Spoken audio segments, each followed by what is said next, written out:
বন্ধুরা, আজকে জানবেন অবাক করা একটি ইতিহাস। পৃথিবীতে এত ফাঁকি থাকতে আমরা শুধু মুরগিকেই বেশি খাই কেন? Fried chicken, burger, chicken nugget কিংবা বাটার চিকেন এসব খাবারের নাম শুনলেই জিভে পানি চলে আসে। কিন্তু কখনো কি ভেবে দেখেছেন, পৃথিবীতে হাজার হাজার প্রজাতির পাখি থাকতে আমরা শুধু মুরগিকেই এত বেশি খাই কেন? রাজহাঁস, কবুতর কিংবা গাংচিল নয় কেন? আজ জানবেন সেই অবাক করা ইতিহাস সম্পর্কে। মুরগি বেশি খাওয়ার সবচেয়ে বড় কারণ হলো এরা উড়তে পারে না। খামারে হাজার হাজার মুরগি একসঙ্গে পালন করা খুব সহজ। এদের ছেড়ে দিলেও দূরে পালিয়ে যাওয়ার সম্ভাবনা কম।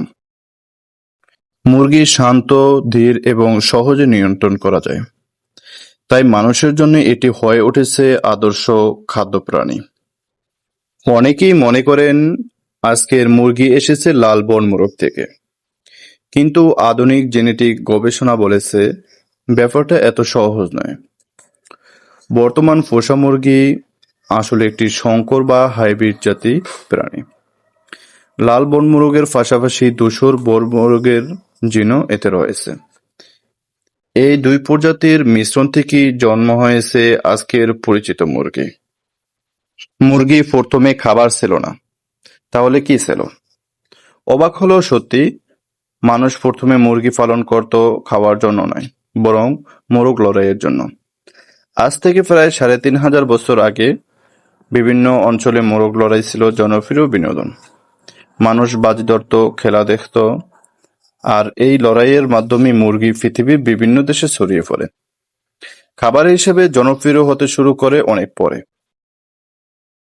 যুদ্ধ বদলে দিল ইতিহাস। রোমান সাম্রাজ্যের সময় মুরগির ডিম এবং মাংস জনপ্রিয় হতে শুরু করে। তবে সবচেয়ে বড় পরিবর্তন আসে দ্বিতীয় বিশ্বযুদ্ধের সময়। যুদ্ধের কারণে গরু ও খাসির মতো লাল মাংসের দাম বেড়ে যায় এবং সরবরাহ কমে যায়। তখন মানুষ সস্তা ও সহজলভ্য প্রোটিনের উৎস হিসেবে মুরগিকে বেছে নেন। সেই থেকে শুরু হয় মুরগির বিশ্বজয়। জানবো কবুতর কেন জনপ্রিয় হলো না।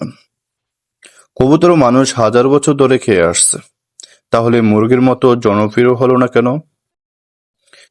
কারণ কবুতরের বাচ্চারা জন্মের পর বিশেষ এক ধরনের খাদ্যের উপর নির্ভরশীল। এটিকে বলা হয় ক্রপ মিল্ক। এই খাদ্য কৃত্রিমভাবে তৈরি করা কঠিন।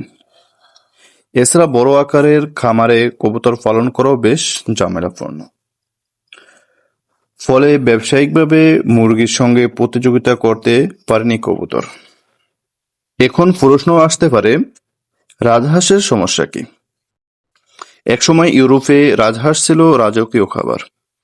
ইংল্যান্ডের রাজা অষ্টম হেনরি এবং রানী প্রথম এলিজাবেথের দরবারেও রাজহাঁস পরিবেশন করা হতো।